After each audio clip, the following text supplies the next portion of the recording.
Piano beginners daily இந்த exercise மறக்காம try பண்ணி பாருங்க. ஃபிங்கரோட இம்ப்ரூவ்மெண்ட் உங்களுக்கே தெரியும். First finger, third finger, little finger, இது 3 ஃபிங்கர் மட்டும் தான் இந்த எக்ஸசைஸ்ல நம்ம யூஸ் பண்ண போறோம். தம் ஃபிங்கர் பாத்தீங்கன்னா நெக்ஸ்ட் நோட்டுக்கு மூவ் ஆயிரும். சோ அங்க இருந்து first finger, third finger, little finger.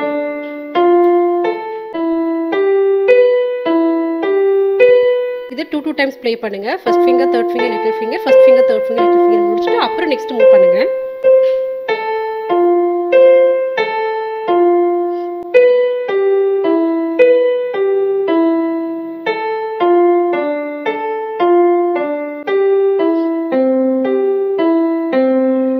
Next speed.